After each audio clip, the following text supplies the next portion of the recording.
The more I see this, the more I am convinced that this was a foul.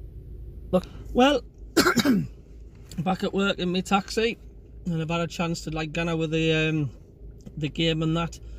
Basically, you can't polish your turd, can you? We were just shite. There's no excuse for it.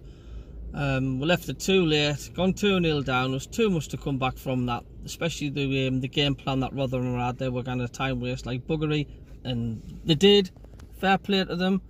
I think our attitude stank. We turned up at that ground thinking it was going to be a walkover, and the players just had like, I can't be fucking bothered attitude, or we needn't try so hard, which is just not fucking good enough as far as I'm concerned.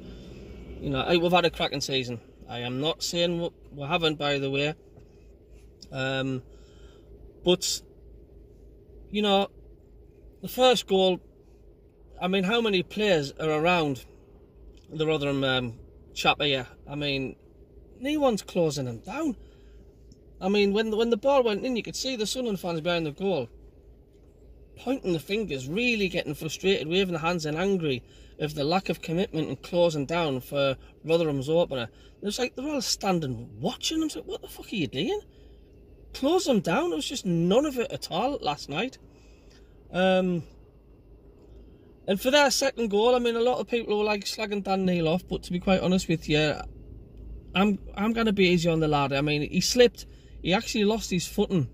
He slipped. Couldn't get his balance, and by the time he tried to fight for the ball back, it was too late.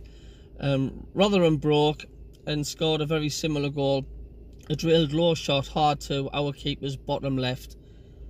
And yeah, we've got a goal disallowed. Offside, I've yet to see the proper decision yet, that line across whether we were offside for Gelhard's one of his goals. And then, of course, the when we scored in the last kick of the game, and I was kicking off and I was going off at saying, you know, that the keeper piled into 09. It was a foul. But the more I look at it now, it was a foul. I would say that was definitely a foul. 09 went in, and he sort of like had his elbow up a little bit, and unfortunately, I can see why the referee or the linesman blew for that to cancel the goal out. Frustrating as it is, but it wasn't good enough. Well done to Rotherham. Where the referee got 6 minutes at a time from, I do not know, because I think they must have time wasted at least 12 minutes in that second half. It took one point nearly 4 minutes just to get two of their subs on, and another 2 or 3 minutes one of them had a nosebleed on the pitch. I mean, why ain't that fucking getting added on? Whether that would have made a difference or not, I don't know. But if you remember the World Cup, there was like 12 minutes getting added on, 13 minutes, 14 minutes get added on, and this and that. They counted everything. They don't seem to do that in the league. But the sooner they bring VAR into the Championship Division 1 and 2, because it doesn't seem fair having one rule for one and one rule for the other. If you're going to have VAR in, have it in right across the board. Why should the Premier League have it and we not have it? It's like having an offside rule in the Premier League and not in the Championship. You know, the amount of clowns that's fucking refereeing the games at the minute, and they always seem to have it in for Sunderland. Every decision seems to go against us constantly. And I did feel at times we were playing against 12 men, which we often do. But I ain't making any excuses though. I mean, Tony Mowbray, why the fucking hell was one of our best players, Roberts, on the bench? Ballard was out of position.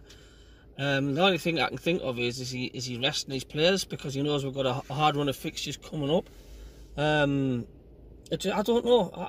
I'm just fucking puzzled. The way we were set up last night, it was just fucking odd. It took like 50 odd minutes to like Sunderland to get into gear. Rotherham weren't all that, to be quite honest with you. I'm not going to sugarcoat it, but we just didn't turn up. We couldn't be bothered. And if we play like that for the next few games coming up, because I think we've got